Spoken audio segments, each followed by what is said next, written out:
Bom dia a todos, sejam bem-vindos a mais uma palestra do Comunica Labeco.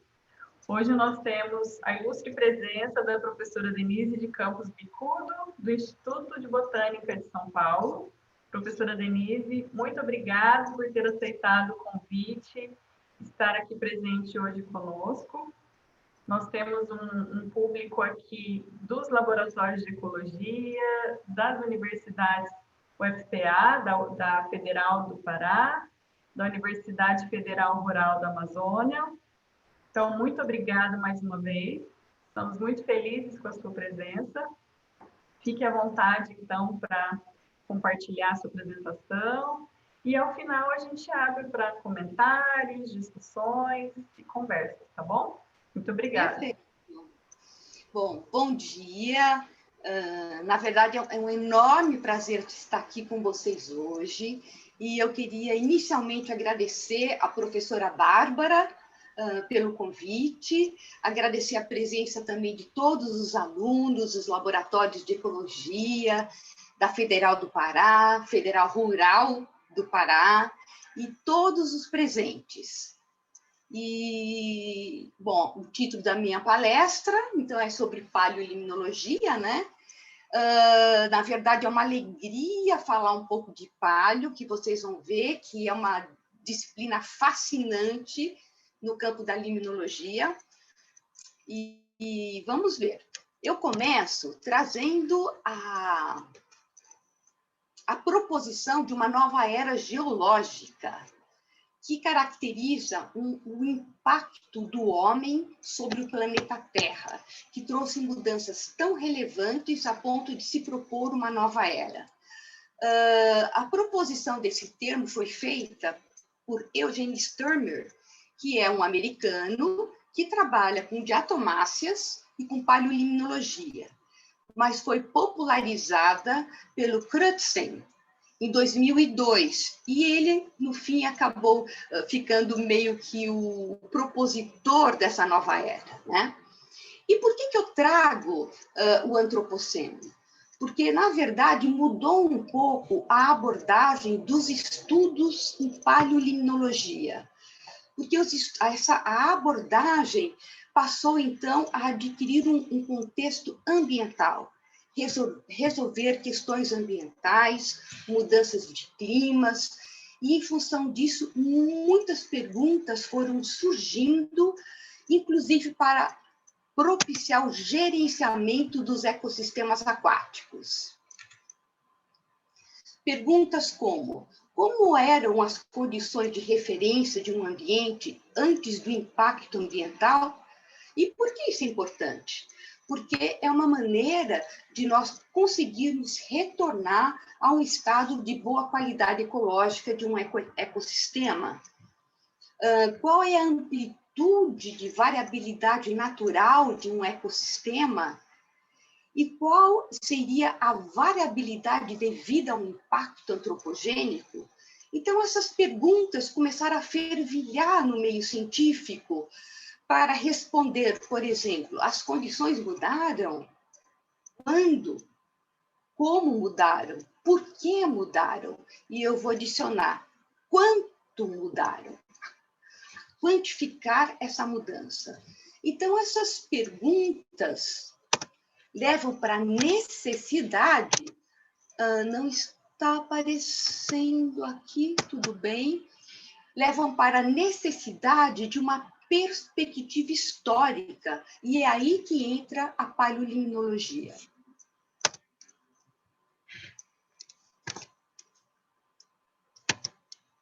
Travou, Bárbara, acho que travou aqui, Luciano. Professora, acho que a senhora pode tirar o compartilhamento e voltar. Eu acho que às vezes acontece isso mesmo. Só tirar o compartilhamento. Sair. Ok. E a gente volta. Isso. E compartilho novamente? Compartilha de novo, isso. Não tem problema não.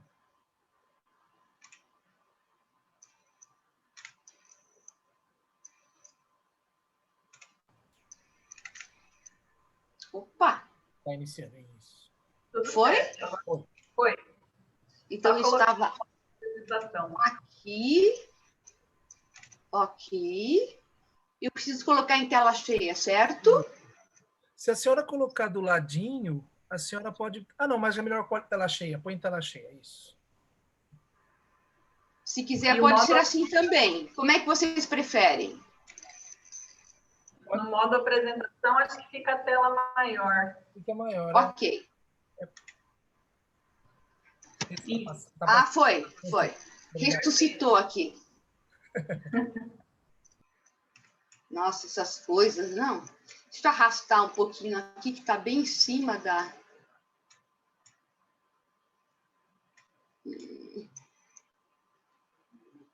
Está direito aí? É que para mim está sobrepondo aqui na minha tela um Tá pouco. tudo certo aqui, professora. Tá tranquilo.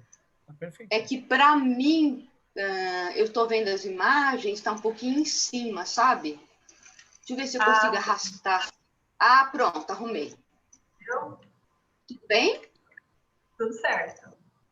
Bom, dando continuidade, então, eu mostrei que essas perguntas demandam, então, uma perspectiva histórica. E aí começa a surgir o problema.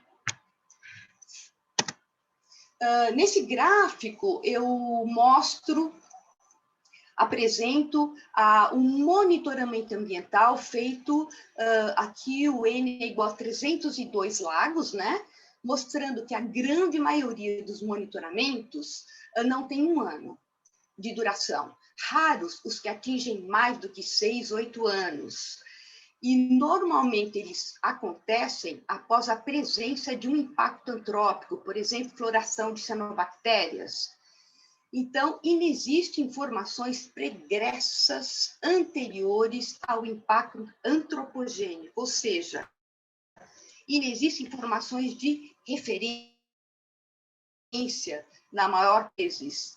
E um estudo recente, até, uma compilação de 2016, dos 117 milhões de lagos catalogados no mundo, apenas 0,1% tem um monitoramento de pelo menos 20 anos. Então, é um problema não só do país, mas em escala mundial, a ausência de dados pregressos antes do impacto. Não é que... Ok. Então, para resolver, preencher essa lacuna, nós temos 3 formas. São arquivos documentados e publicados, séries históricas, modelagem, e aqui entra a paleolimnologia, que são arquivos naturais de informação. A paleolimnologia é uma disciplina, é uma ciência multidisciplinar, porque agrega informações físicas, químicas, biológicas, que estão preservadas no arquivo sedimentar. E essas informações vão sendo acumuladas ao longo do tempo no sedimento. Então, as informações que ocorrem no entorno, na área de drenagem, são carreadas para o ecossistema aquático, para o lago, e vão se depositando e acumulando no sedimento. Os impactos antropogênicos via atmosfera, como metais, poluentes, também precipitam e ficam no arquivo do sedimento. As transformações dentro do lago dos organismos, conforme também eles vão morrendo, vão deixando marcas nesse sedimento. Então, na verdade, nós temos o quê? Um acúmulo gradual de deposição do sedimento ao longo do tempo, de forma a ter, numa única coleta dessa coluna sedimentar, a história do ambiente, uma informação integrada, tanto do espaço quanto do tempo. Então, nós dizemos que o registro paleolimnológico fornece a memória da bacia de drenagem. E aqui, para deixar bem claro, a limnologia moderna, neolimnologia, que é o que grande parte de nós faz, né? e a paleolimnologia pertencem à limnologia.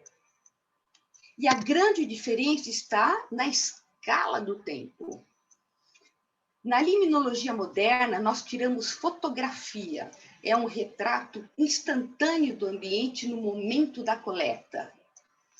E para se obter uma história, nós precisamos de várias fotografias no tempo, que é o monitoramento, e em vários compartimentos do ambiente.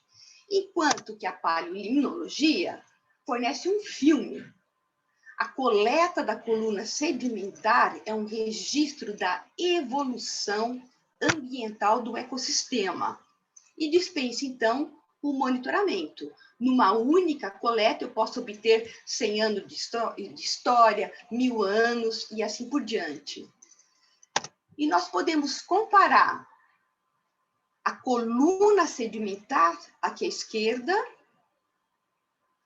a um livro que conta a história ambiental do ecossistema. A paginação desse livro é dada pela cronologia da coluna sedimentar.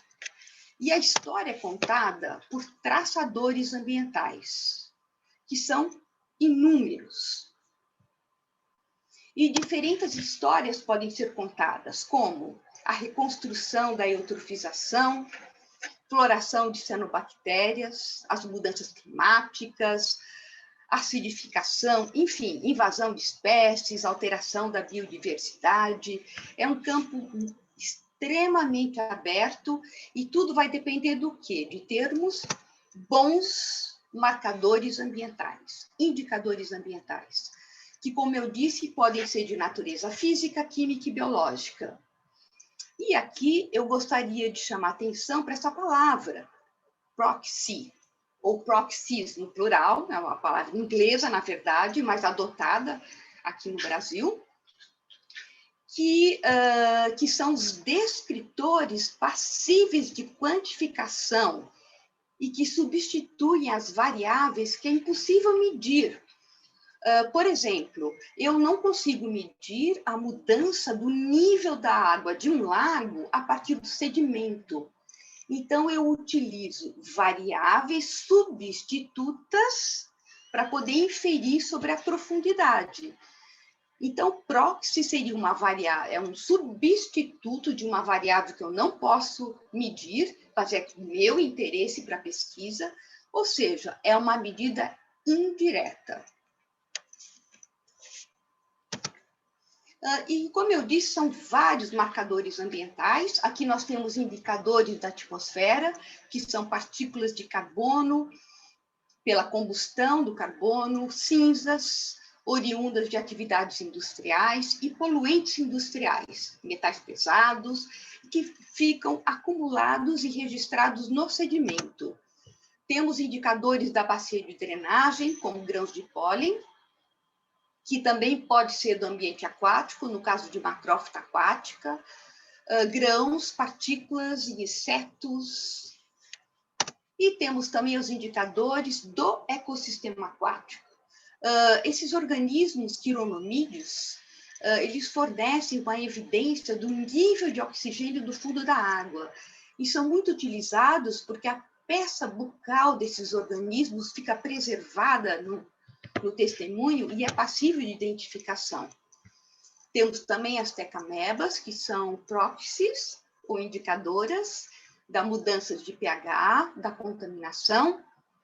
Temos essas algas lindas, crisofícias, que são indicadoras da variação do pH e do estado nutricional. E temos as diatomáceas, algas diatomáceas, que são como um coringa na paleolimnologia, são muito utilizadas, apesar da dificuldade na taxonomia, porque ela é proxy de muitas mudanças ambientais, como aqui indicado. Então, elas indicam a variação do pH pretérito, a variação do estado trófico ambiental, do clima, mudança de salinidade, temperatura e do nível de água de lagos. Então, ela é muito utilizada. mas o que se recomenda e o que vem sendo realizado é o uso de multitraçadores ambientais. E aqui basta nós compararmos com uma atividade, por exemplo,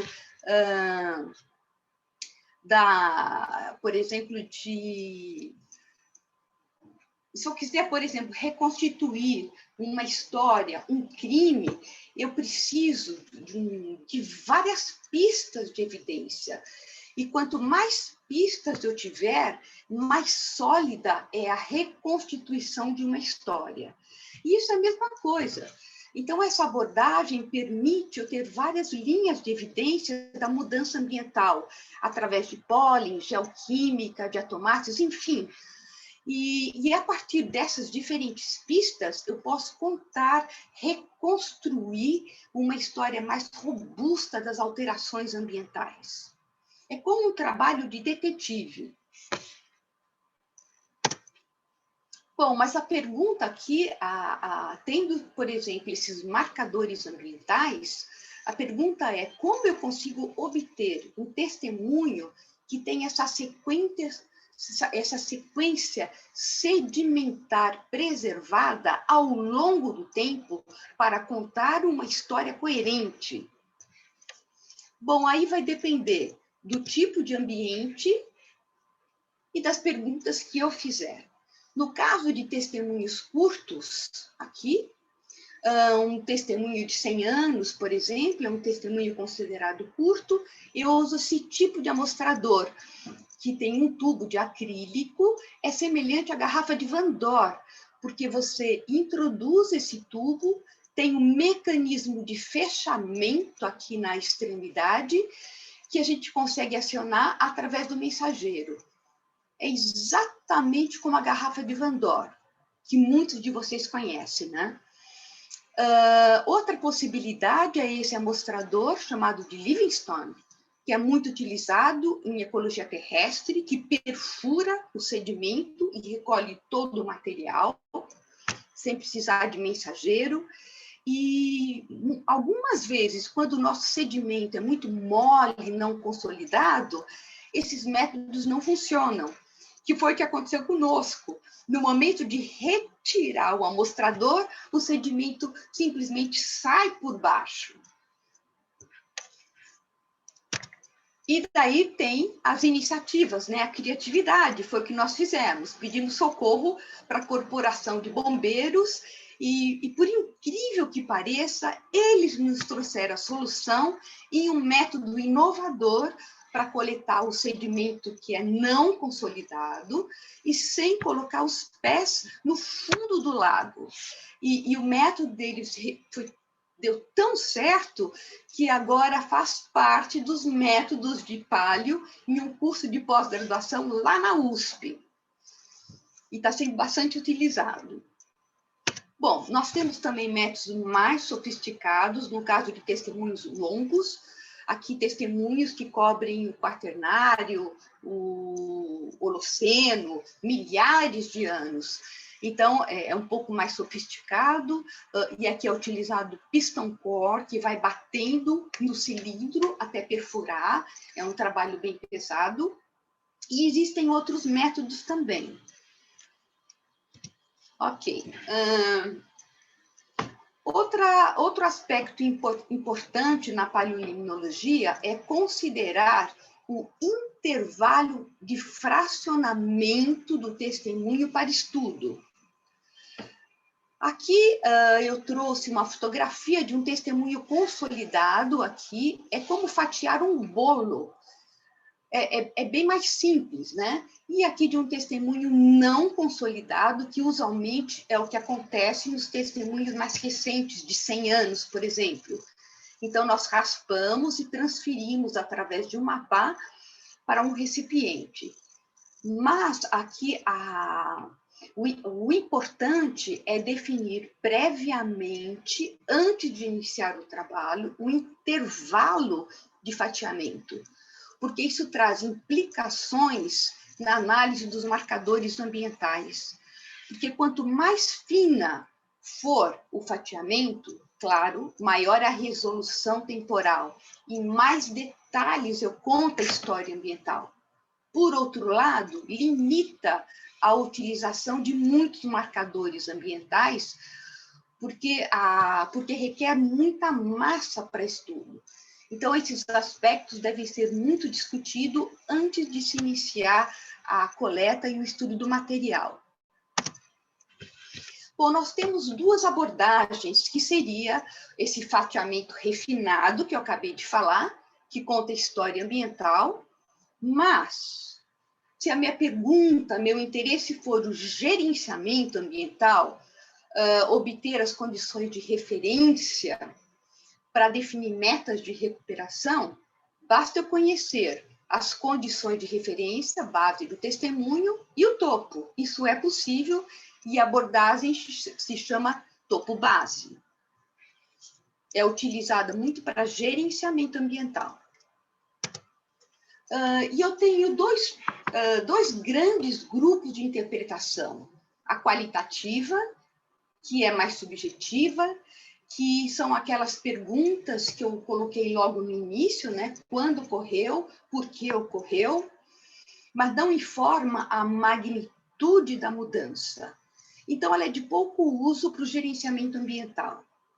E temos as interpretações quantitativas, que baseia-se na relação entre as espécies e o ambiente e permite a formação, a elaboração de modelos inferenciais e dá um valor para os tomadores de decisão.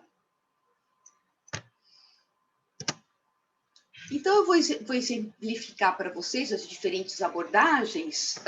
Nesse caso, aqui nós temos uma represa urbana, é a Guarapiranga, de abastecimento, na época da construção e atual, totalmente eutrofizada, degradada, e os estudos nessa represa de monitoramento iniciaram-se na década de 70 pela CETESB, que é um órgão fiscalizador da qualidade da água, justamente quando apareceram as cianobactérias.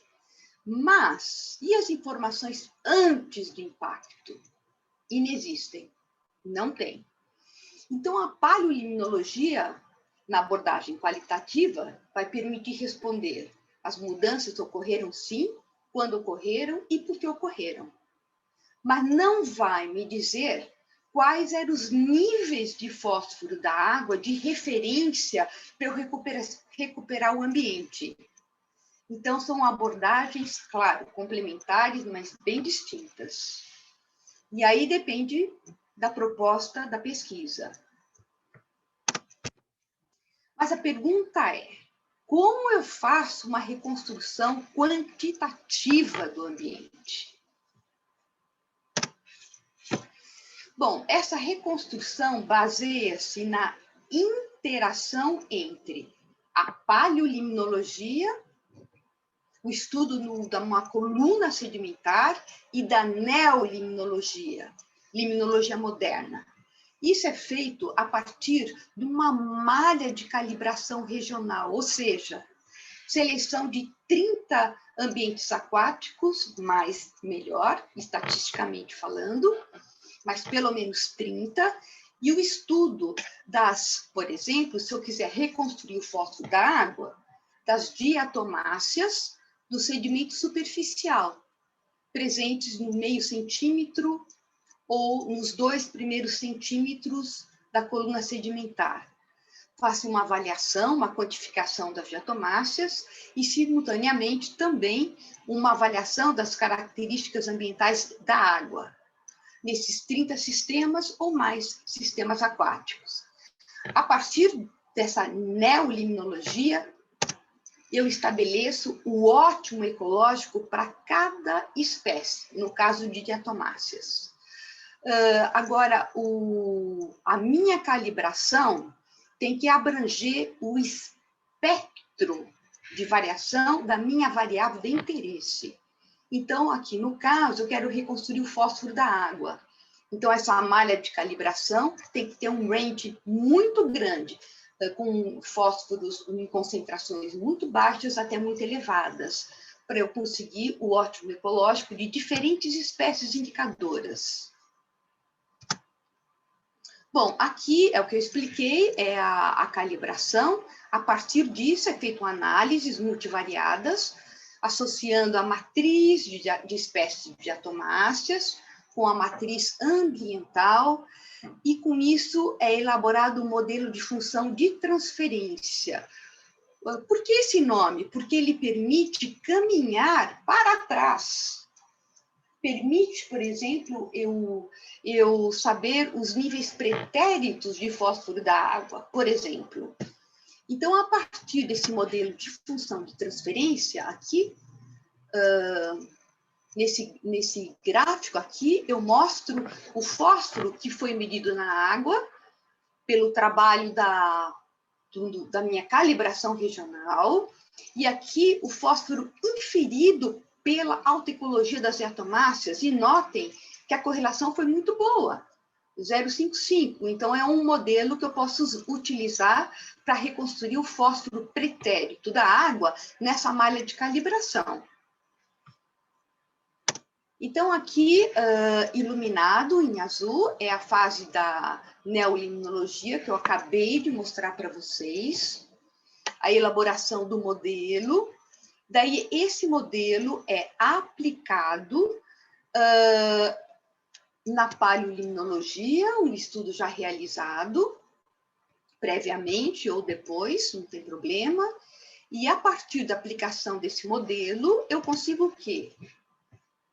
Os níveis, por exemplo, do fósforo da água pretéritos, ou de outra variável de interesse. Ok, a partir desse momento, então, eu vou tentar trazer um pouquinho mais a paleolimnologia para perto da gente. Ou seja, como é a prática desses estudos? Então, eu vou trazer algumas experiências da nossa equipe no tema de eutrofização. E aqui, obviamente, a gente foca mais no que deu certo, mas também a gente apanha muito na caminhada, na trajetória da paleolimnologia, e que faz parte de todo estudo, porque, na verdade, quando se coleta um testemunho sedimentar, nós não estamos enxergando nada, nem os organismos, nem se a sequência sedimentar está preservada ou não. Então, tudo é um desafio. E esse trabalho, em particular, teve um grande desafio. Foi o primeiro do nosso time, foi encabeçado por essa, na época, doutoranda, é a Sandra Bodikar, e foi feito numa represa urbana, o Lago das Garças, situado dentro da malha urbana de São Paulo, e dessa unidade de conservação. E o primeiro desafio foi: será que é possível fazer paleolimnologia em represas? Não tinha nada no mundo também. As pessoas, na época, fugiam de rios, poucos estudos e de represas, porque é um risco de todo um esforço e não conseguir uma estratigrafia cronologicamente preservada. Mas nós fomos em frente e conseguimos resgatar uma história de 110 anos. Aqui, à esquerda, nós temos aqui a ilustração do testemunho sedimentar, aqui a profundidade, um testemunho de 65 anos, que nos mostrou uma história de 100 anos da história ambiental do ambiente, desde a formação da represa em 1894. E assim, olhando rapidamente, podemos ver uma mudança abrupta a partir de 72. O sedimento tornou-se escuro, argiloso, uma areia preta e menos consistente. E nós fizemos também um estudo do uso e ocupação do solo do entorno da represa, da subbacia. E vimos que em 72 foi a instalação do zoológico, a montante dessas represas, e depois a instalação da agricultura do Estado, contribuindo com esgoto. Então, a partir daí, o ambiente se degradou grandemente, conforme atesta a coloração desse testemunho. Seguindo o histórico ambiental, nessa época também, em 98, 99, houve uma proliferação gigante de macrófita, que cobriu 70% da represa, e depois uma retirada abrupta que mudou o estado de equilíbrio do ambiente para hipereutrófico. Então, toda essa história, essas mudanças ambientais ficaram registradas no sedimento. Aqui eu mostro parte dos resultados, não todos, a ideia não é mostrar em detalhes. E aqui eu gostaria que vocês observassem essa linha onde tem o leão, que foi a construção do zoológico, e a partir daí a elevação dos níveis de fósforo do sedimento, principalmente nessa fase de maior eutrofização, e também elevação dos teores de nitrogênio, e uma diminuição da razão carbono-nitrogênio. Essa medida da geoquímica orgânica é importante, porque as razões acima de 20, acima de 18, nos indicam entrada de matéria orgânica de fora do sistema, alóctone. E conforme vai diminuindo, razões baixas indica produtividade interna, autóctone, devido à produção algal. Bom, seguindo aqui, tem muita informação esse gráfico, mas ele é fácil de entender, acredita em mim. Então, aqui à esquerda está representado o quê? O testemunho, aqui seria a base, 1895, aqui o topo, 2005. Esses gráficos, essas linhas aqui dentro, essas várias linhas representam a porcentagem, a contribuição relativa de cada espécie de diatomácea ao longo do testemunho sedimentar. Então, isso daqui é uma fotografia da distribuição das diatomáceas ao longo do tempo e da história desse ecossistema.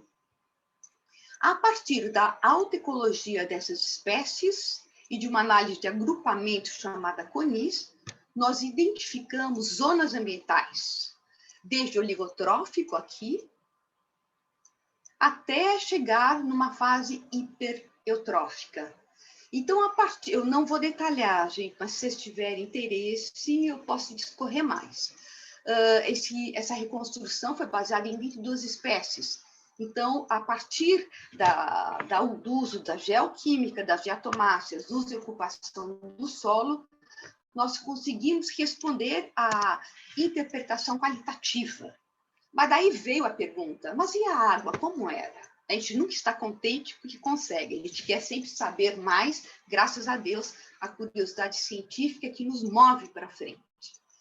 Bom, então nós buscamos uma interpretação quantitativa. Então, o que nós fizemos?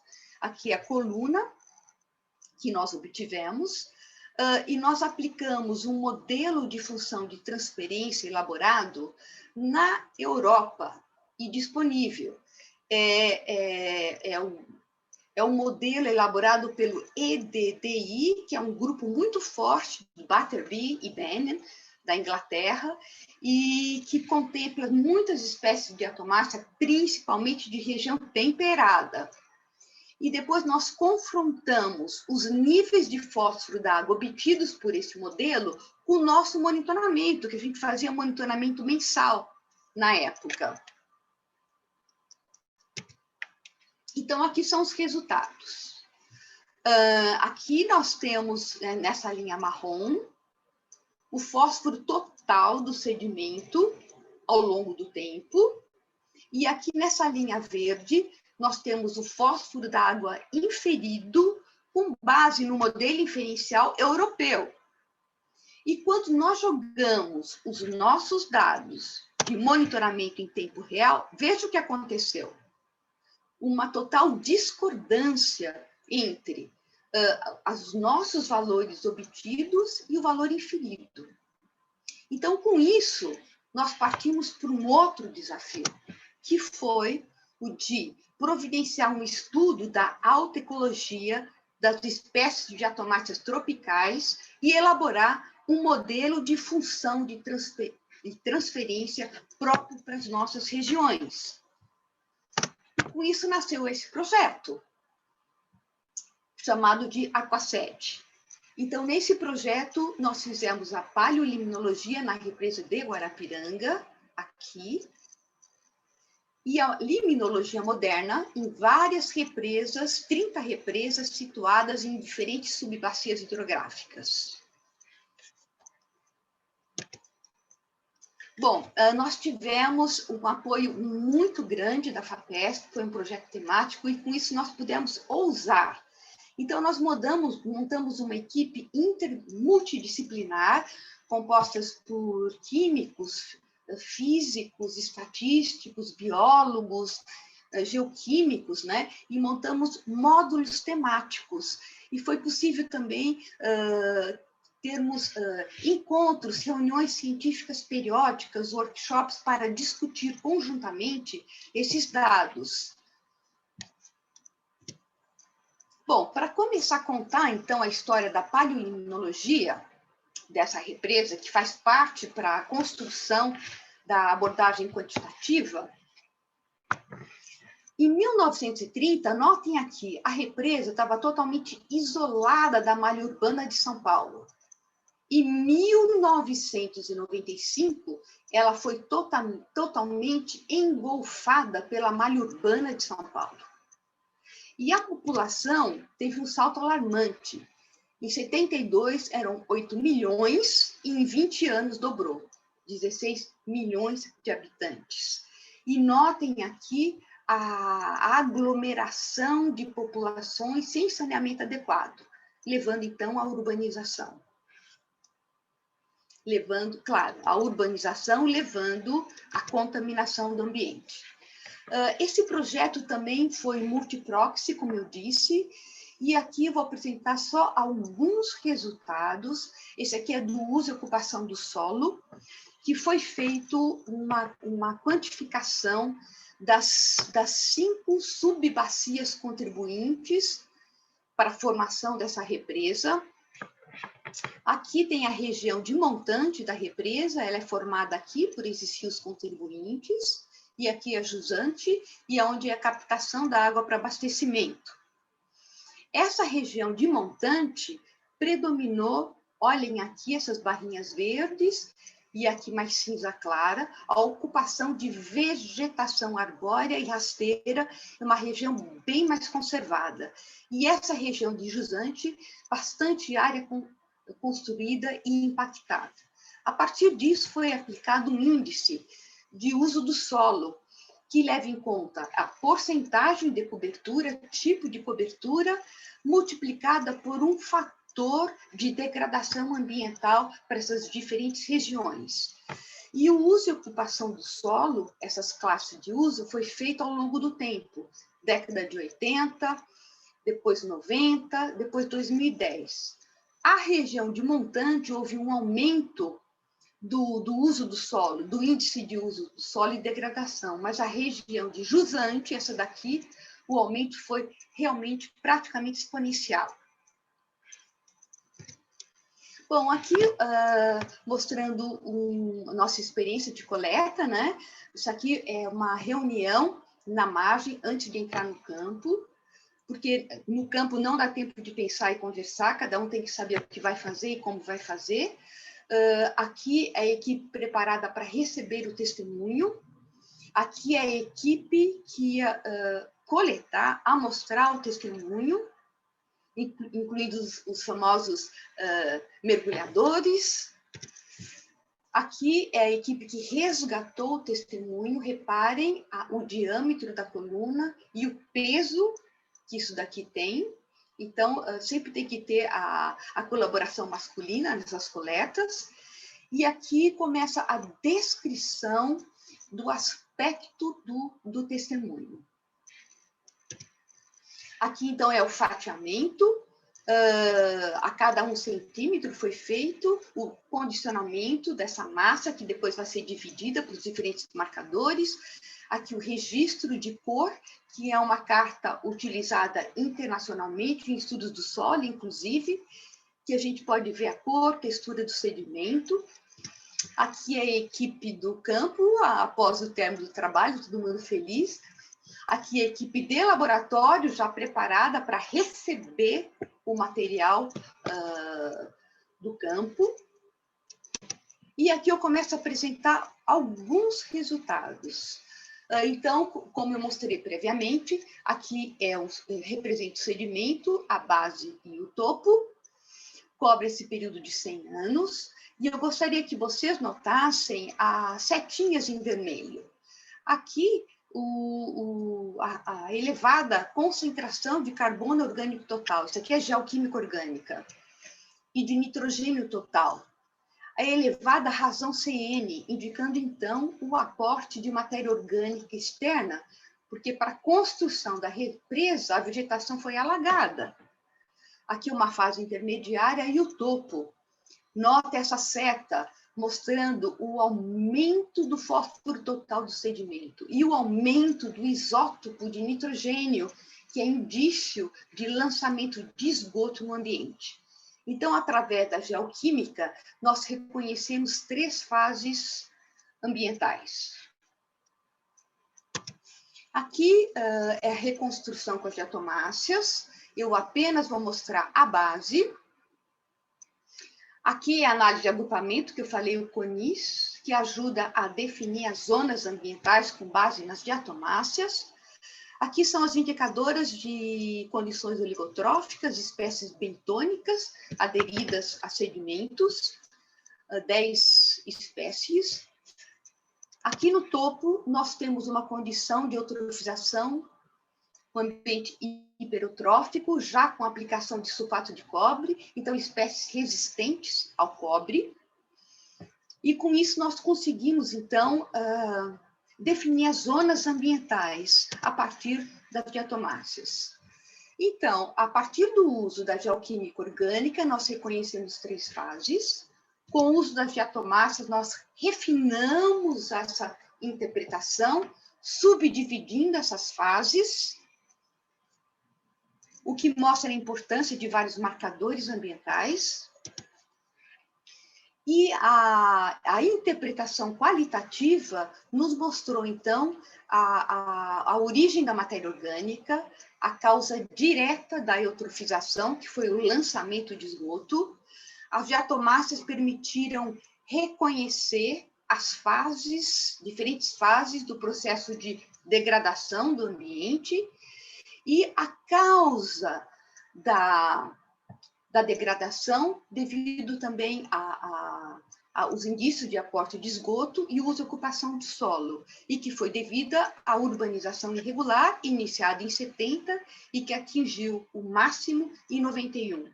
Esse trabalho foi puxado pela então doutoranda na época, Luciana Fontana, e conta com a participação de uma equipe multidisciplinar e interdisciplinar. Aqui tem físicos, químicos, biólogos, aqui tem um autor estrangeiro, porque essa doutoranda fez um estágio sanduíche com esse professor, Mark Brenner, e que trouxe um aporte muito importante para o projeto. Ok, mas a pergunta continua, né? E a reconstrução quantitativa? Então, aqui eu mostro a fase da limnologia moderna, para poder reconstruir o nível da água. Então, aqui a malha de calibração, então, 5 bacias, subbacias hidrográficas, 31 represas, essas bolinhas vermelhas, 116 unidades amostrais, 11 variáveis limnológicas e, no total, 75 espécies de diatomáceas, com uma contribuição acima de 5% de contribuição. E o gradiente de fósforo foi de 4 a 508 microgramas por litro, um gradiente bem amplo. Bom, a partir disso, nós fizemos análises multivariadas e observamos que a ordenação dessas fatias sedimentares, bem como diatomáceas, se deu em função da eutrofização. A partir disso, nós calculamos a amplitude ecológica e o ótimo ecológico das espécies de diatomáceas, aqui representadas em cores distintas. Aqui as oligotróficas, mesotróficas e eutróficas. A partir dessas informações, a doutoranda na época, Ângela Silva Lemko, agora professora da Federal do Amazonas, na época também ela era professora, ela elaborou um modelo de função de transferência, que é esse daqui, que está excelente, que a partir do... Olha, notem que aqui é o fósforo observado, medido nas 31 represas naqueles pontos amostrais. E aqui é o fósforo inferido pelas diatomáceas, com uma correlação de 0,84. Muito bom, nós ficamos muito felizes com esse modelo, que inclusive já foi aplicado em outras represas. Ainda não está publicada essa parte do estudo. E para calibrar esse modelo, para ver se realmente ele funcionava, foram utilizados dados de monitoramento em tempo real da CETESB, a partir de 70 a 75. Então, vamos lá. Esse foi o resultado. Então, aqui seria a coluna sedimentar, 74 centímetros de comprimento. Aqui a cronologia, iniciando em 1919, 2010. Aqui a distribuição das diatomáceas oligotróficas, abundantes nessa fase inicial, até antes da eutrofização. Aqui as espécies mesotróficas. E aqui as espécies eutróficas, que aumentaram muito em representação, em representatividade, a partir da eutrofização, na década já em 75, principalmente a partir de 91. Muito que bem. Essa linha em preto, aqui, é o fósforo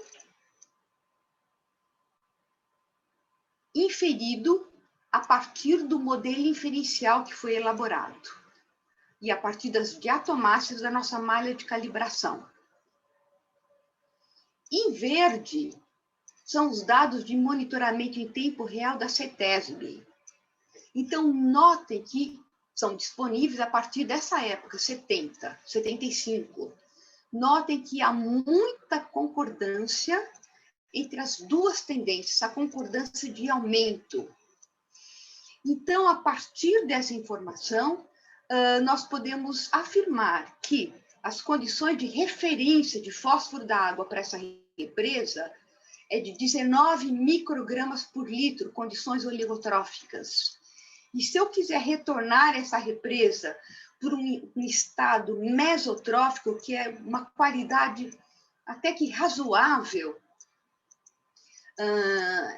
nós precisamos retornar a represa para um nível de fósforo de 26 microgramas por litro, pelo menos.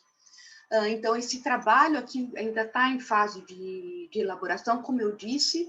O modelo foi aplicado em outras represas que nós temos os testemunhos e felizmente, está funcionando, está dando certo. Bom, a partir de agora, eu vou apresentar uma abordagem um pouco mais abrangente, falando dos estudos em escala mundial, os desafios, e também os estudos no Brasil e os desafios no Brasil. Bom, a paleolimnologia foi dividida em grandes fases. Então, como eu disse, teve a fase de estudos da eutrofização, do clima, justamente para tentar explicar as alterações das condições ambientais. A partir da década de 90, com a preocupação crescente do nosso impacto no meio ambiente, começaram a surgir esses modelos de função de transferência para poder quantificar o grau, a amplitude de variação dos ecossistemas e fornecer subsídios para os tomadores de decisão.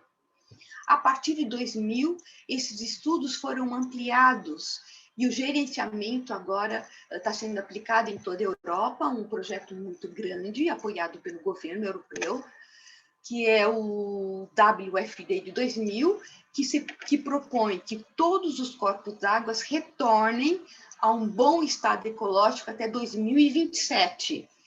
E nesse grande projeto, a paleolimnologia foi incluída para dar informações de referência desses ambientes. A partir de 2000 também, novos marcadores ambientais foram surgindo, foram diversificados, principalmente a partir de 2010. E também começou a ser preenchidas lacunas, como estudos em regiões tropicais e subtropicais. Nessas regiões ainda nós temos lacunas, pouquíssimas informações de regiões tropicais, temos mais de subtropicais. Informações sobre represas e rios, e abordagens ecológicas voltado por ecossistema, estudo da cadeia alimentar, estudo de teia alimentar e estudos de alterações da biodiversidade. E como desafios globais ainda, desenvolvimento de ferramentas sofisticadas que permitem a reconstrução de mais de uma variável, uma reconstrução simultânea. A abordagem direcionada para o ecossistema, que está voltando com toda a força, que é avaliar alterações, por exemplo, da eutrofização, simultaneamente as variações climáticas, estudos da cadeia alimentar, uso de técnicas para rastrear e entender mudanças da biodiversidade. A paleolimnologia foi apontada em 2011 como um estudo bastante importante para a avaliação das alterações da biodiversidade.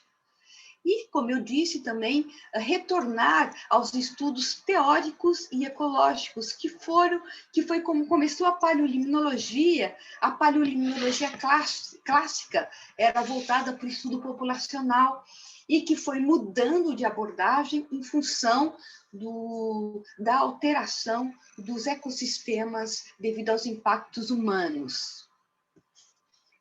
E como eu disse, novas ferramentas, novos marcadores estão surgindo e que está permitindo essa abordagem aqui, inclusive uma abordagem evolutiva, que no Brasil inexiste, que está preenchendo uma lacuna importante, que é o estudo do DNA antigo. Nesse trabalho muito recente, de 2017, esses autores, coordenado pela Irene Gregory-Ives, uma canadense, ela faz uma revisão desses estudos, do que foi feito até então, muito pouco, e dos métodos utilizados para avaliar esse DNA que está disponível para estudo nos registros sedimentares.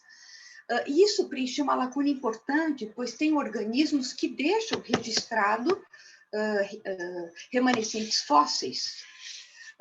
O DNA intracelular é possível resgatar, e também agora está sendo possível também resgatar o DNA extracelular, que fica dissolvido as partículas, a matéria orgânica.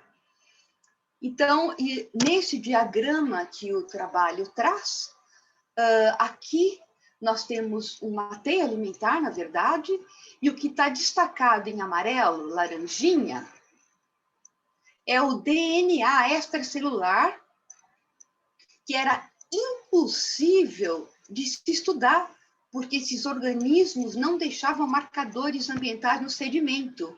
E agora é possível avaliar, então, a interação nessa teia alimentar. Aqui são as bactérias, vírus, fungos, e com isso abriu um leque novo de publicações, de linhas de investigações de pesquisa. E aqui também é um trabalho super recente sobre esse DNA antigo e vestígios de DNA intracelular, que abre também uma avenida de estudos no campo da evolução aquática e da adaptação das espécies. Bom, esse é o cenário internacional, no mundo, e eu pergunto, e nós, como estamos no Brasil? Bom, esses dois primeiros trabalhos foi realizado no Holoceno, então ele cobre milhares de anos. Esse daqui eu não me recordo quantos anos, mas é o Holoceno, esse daqui 7.600 anos, que utilizaram as diatomáceas, mas não para avaliar as alterações do ambiente, mas para avaliar a mudança do nível da água em um lago, para resgatar as mudanças climáticas pretéritas, visando o estudo da vegetação do ambiente. Então, não são trabalhos diretamente focados no ecossistema aquático. Bom, esses dois trabalhos, 2002 e 2014, eu acabei de apresentar, é da nossa equipe, são os primeiros trabalhos, então, focados no ambiente e que reconstrói a eutrofização de represas, represa artificial e represa urbana de abastecimento, como eu já falei. Bom, aqui nós temos um trabalho que eu gostei imensamente, que foi desenvolvido lá no Nupélia, pela professora Liliana Rodrigues e a aluna dela, Daiane Huer, não sei se fala assim, que ela avaliou a resposta das diatomáceas em função das mudanças geomorfológicas da formação da planície de inundação do Alto Rio Paraná, numa escala de tempo de 1000 anos. Então, é um trabalho único no Brasil, bastante inovador. Bom, aqui nós temos um trabalho também na nossa equipe, aliás, esses dois aqui, e da mesma pessoa, encabeçado pela Simone Wengerat, doutoranda na época, que é focado em ecologia. Aqui ela avaliou, mostrou que ocorre uma homogeneização biótica em função da eutrofização, avaliando vários testemunhos sedimentares de ambientes impactados pela eutrofização. Então, isso aqui avança na ecologia e na ecologia teórica. Aqui, nesse outro trabalho, é mais aplicado para as questões, para as implicações do estudo e no gerenciamento dos ecossistemas aquáticos. Bom, eu também trouxe esse trabalho aqui, de 2014, que é o único modelo inferencial disponível, que é um modelo para inferir sobre o nível de água no sistema, que foi feito também para auxiliar a reconstrução do clima do Holoceno, que era o foco, é a linha de pesquisa de foco desse grupo de trabalho, dessa equipe. Aqui, esse trabalho é encabeçado pelo Dori Edson, que é bastante conhecido, Dori Edson Gomes, junto com a professora Ana Luiz Padano Albuquerque, da Federal Fluminense. E aqui, para minha grande alegria, eu participei de uma tese o ano passado, totalmente inovadora, que é o primeiro trabalho que eu conheci até então, que é o doutoramento do Bruno Barreto de Souza, que foi orientado pela Marlene Arcifa, em Ribeirão Preto, e que trabalhou a paleo, mas com uma abordagem de predação. Não foi publicado ainda, mas é extremamente inovador. Enfim, eu não apresentei todos os trabalhos, as contribuições estão em andamento, muitos trabalhos desafiadores em andamento por diferentes equipes, e aqui eu apresento para ir fechando os desafios para o Brasil. Então, eu considero que a paleolimnologia ainda está em seus primórdios, mas é extremamente promissora no Brasil. Inexiste informações de clima tropical. Assim como nós provocamos uma mudança de paradigma na limnologia de região temperada, com os estudos em região tropical, o mesmo vai acontecer com a paleolimnologia. A nossa paleo é diferente da paleo de região temperada. Predomínio ainda no Brasil de reconstruções qualitativas, desconhecimento total de seu papel em questões aplicadas para gerenciamento, e ainda nós temos, devido a isso, muita necessidade da construção de modelos inferenciais. E a grande maioria das vezes, eu diria que em todas as vezes no Brasil, é a única ferramenta para resgatar os arquivos pretéritos antes dos impactos antropogênicos. e a necessidade de avançar nessa abordagem ecossistêmica, nas alterações da biodiversidade, questões teóricas. E aqui, ao final, eu aponto a necessidade da soma de esforços, da interação entre especialistas. A paleolimnologia é um convite para a integração de equipes. Não há necessidade de uma instituição desenvolver um trabalho paleo por si só. É interessante, muito enriquecedor formar equipes diferentes, de laboratórios diferentes, com formações diferentes. E o Brasil, eu acho que ele é muito promissor nesse sentido, que as pessoas são muito colaborativas e muito proativas. Bom, aqui esse slide eu trouxe porque a paleo é isso, por ser de natureza multidisciplinar, ela é colaborativa, ela é influenciada e impulsionada continuamente pelos avanços em muitas disciplinas, a exemplo que eu dei na área de DNA. Conforme essas disciplinas vão avançando, isso impulsiona o desenvolvimento e muda o estado de desenvolvimento da paleolimnologia. Então, ela é uma ciência em constante e dinâmica alteração. E esse slide aqui não é a propaganda desse livro, mas eu escrevi aqui para não esquecer de falar. Aqui é o time que nós formamos, aquele grupo multidisciplinar, de físicos, químicos, biólogos, muitos alunos de pós-graduação, bem mais do que está aqui presente, né?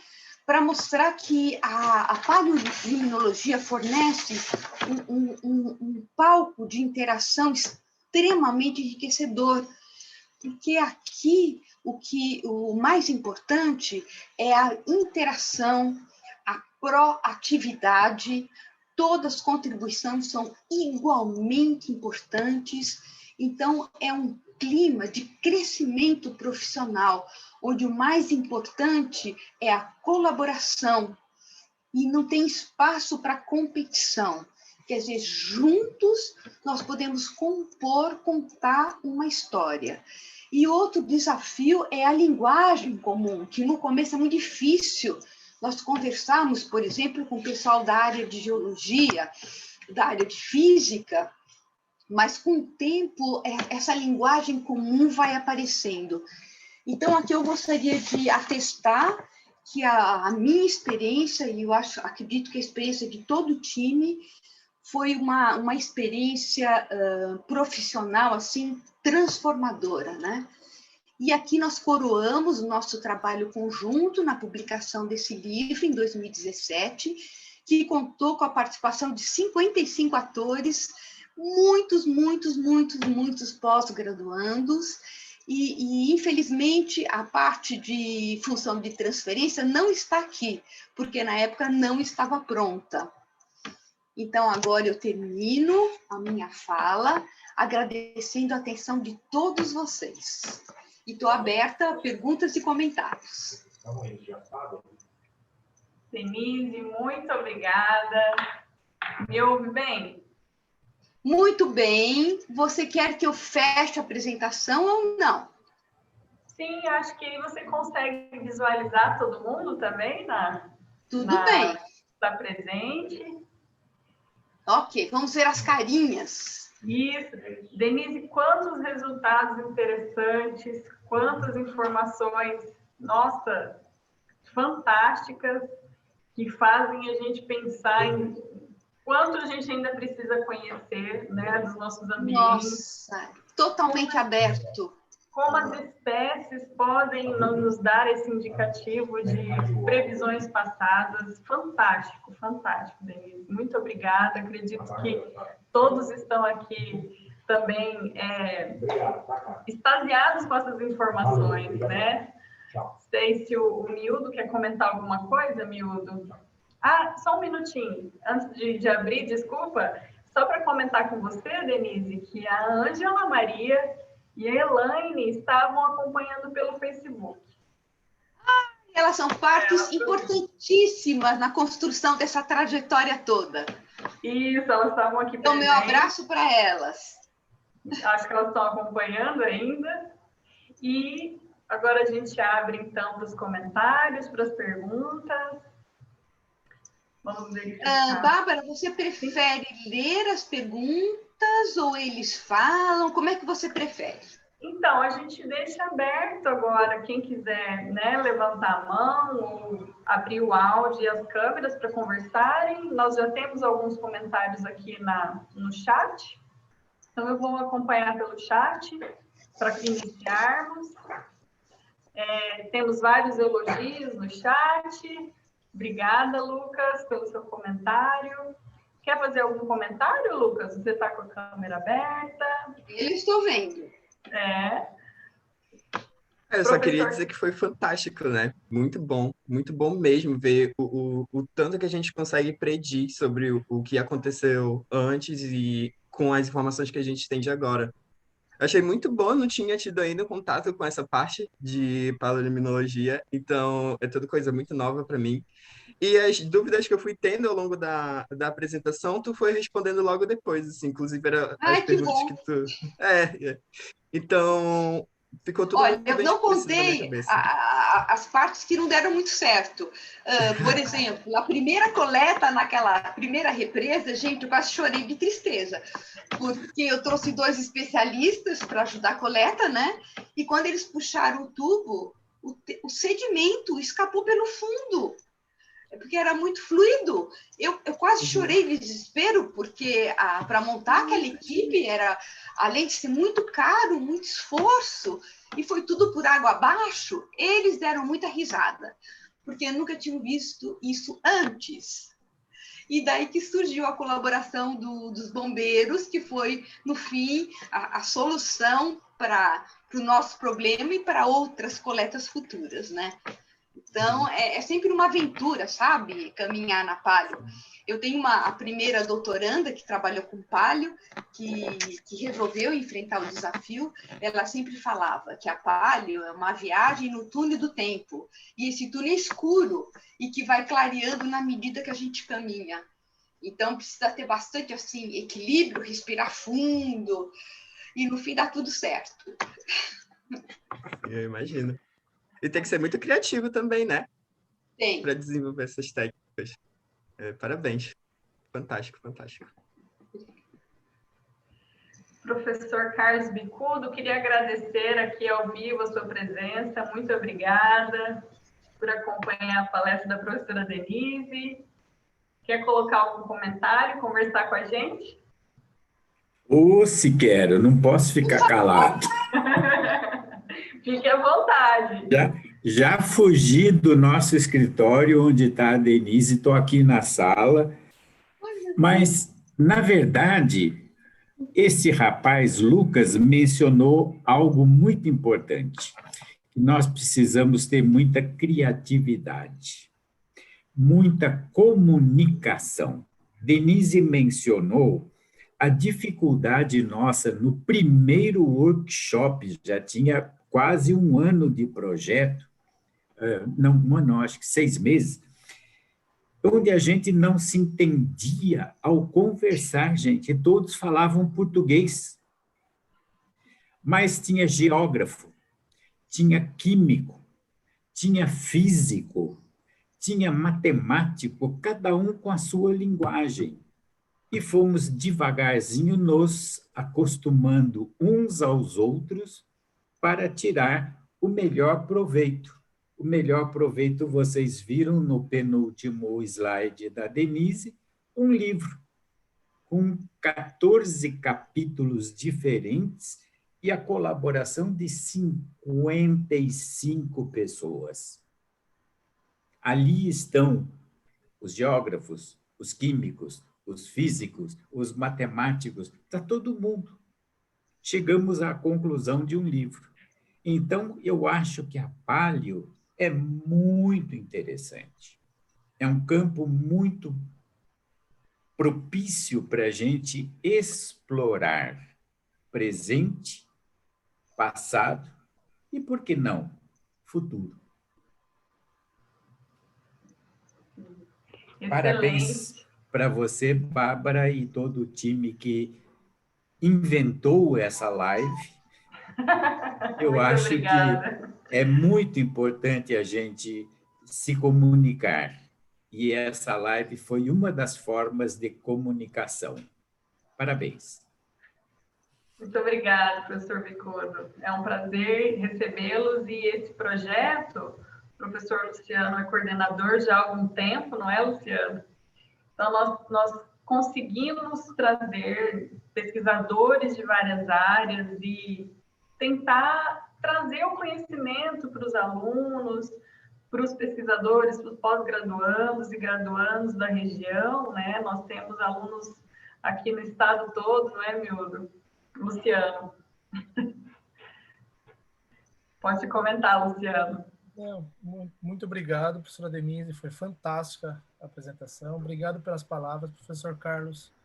Muito prazer conhecê-los, né? Eu conhecia já muito dos trabalhos de vocês. Então, esse projeto assim, foi uma parte boa do que veio da pandemia. Isso é um projeto que a gente fazia no laboratório, que a gente usava os pesquisadores que estavam aqui com a gente, né? Quando veio a pandemia, a gente começou a sentir a necessidade de ver as pessoas, de manter aquela rotina semanal de troca de informação, de trazer gente de fora. E daí foi a possibilidade com a pandemia. Falou, vamos fazer online e agora a gente pode chamar pessoas do mundo inteiro, né, para trazer o conhecimento. E está acontecendo, né? A gente já está em junho, a gente faz um ano de lives semanais, Nossa, parabéns! trazendo diversos assuntos, né? E está sendo bem legal. É uma experiência, é uma troca de conhecer pessoas. Os alunos dá para trazer os alunos. A gente queria até mais participação dos alunos às vezes, né? Mas a gente sabe que eles estão em aula, às vezes a internet, como a Bárbara falou. Nós temos um problema aqui para o norte, que a internet é muito defasada para o interior, e os alunos não conseguem acessar. Muitos estão vendo no celular, né? Então, ainda bem, a ideia que a gente faz, a gente deixa gravado no Facebook, deixa gravado no YouTube, para uma hora o aluno conseguir ver, mas eu só tenho que agradecer muito. Eu sou um apaixonado pela paleonto, né? Eu me envolvo às vezes com paleonto, mas para a parte de peixes, que eu trabalho com. Tenho uma grande amiga que trabalha com paleontologia de peixe, de tubarões. Às vezes a gente fica brincando um pouco de recriar os ambientes, os paleoambientes. Eu acho fantástico essa parte. É uma viagem, eu acho apaixonante também. Nossa! É muita criatividade, é muito bonito, é muito bom. Mas isso é interessante porque abre, né, muitas perspectivas de pesquisa. Nossa, é um campo maravilhoso, maravilhoso, né? Denise, eu estava recordando... Pode falar, professor. Não, eu sou naturalista, não sou biólogo. Eu fiz história natural, não fiz biologia. E na história natural tinha a biologia e a geologia. Eu e meus amigos nunca maldissemos tanto a geologia. Por que isso num curso de biologia?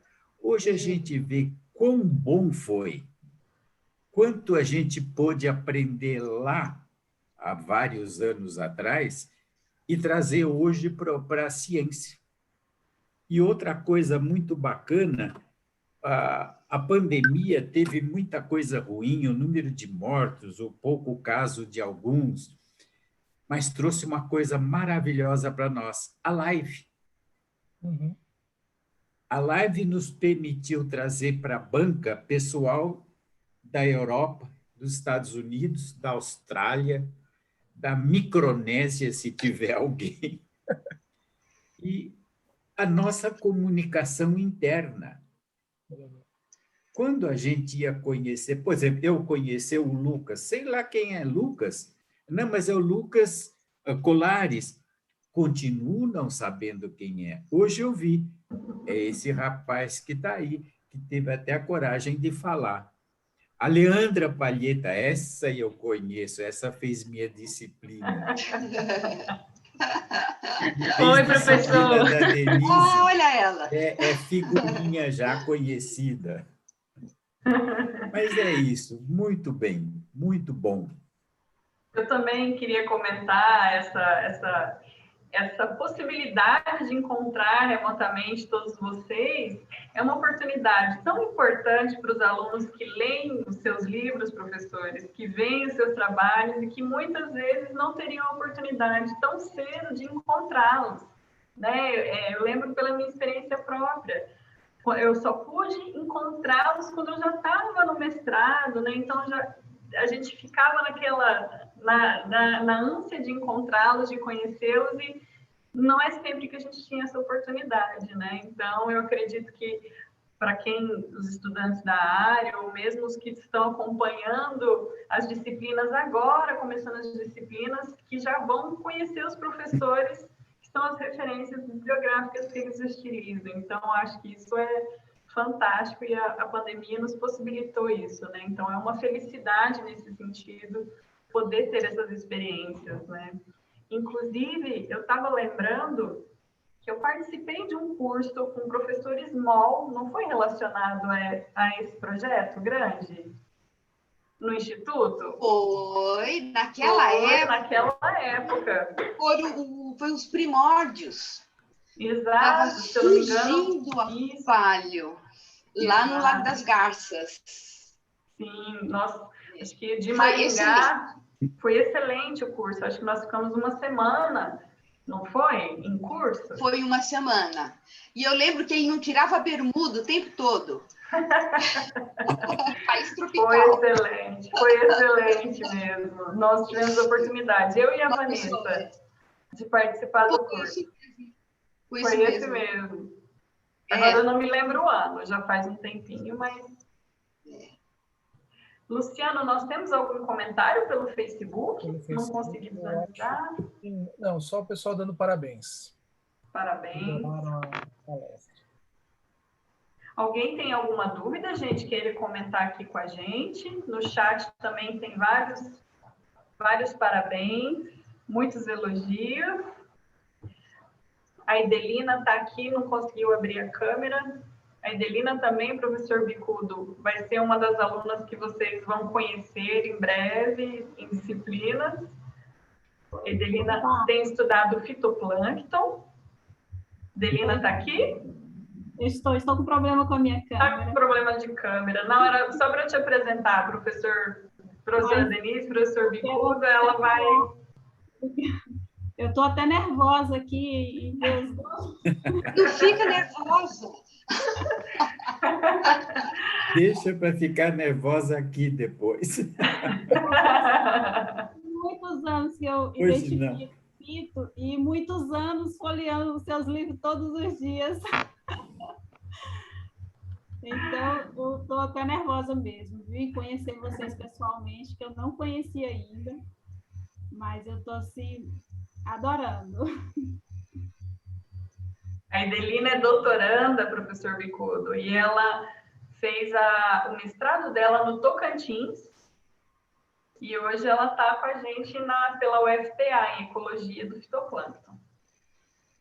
Então, eu espero que nós três, eu, a Edelina e a Leandra, possamos ir pessoalmente no Instituto de Botânica em breve, encontrá-los e conversar sobre os projetos, sobre a nossa flora.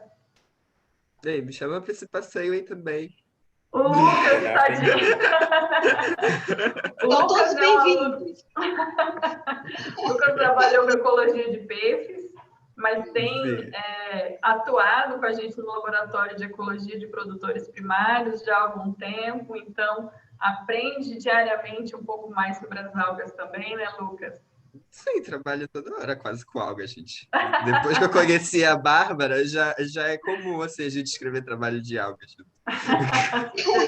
Como se fosse fácil, né, Denise, professor Bicudo? Foi para algas agora. Tudo bem. Ei, não vou largar os peixes também, não, gente. Ecologia dá para estudar ecologia de tudo, gente. É incrível. Bom, Bom, então, acho que no chat nós não temos nenhuma dúvida, é isso? Isso. É isso. Eu vou parar a gravação para a gente... Tá. Bom, então eu acho que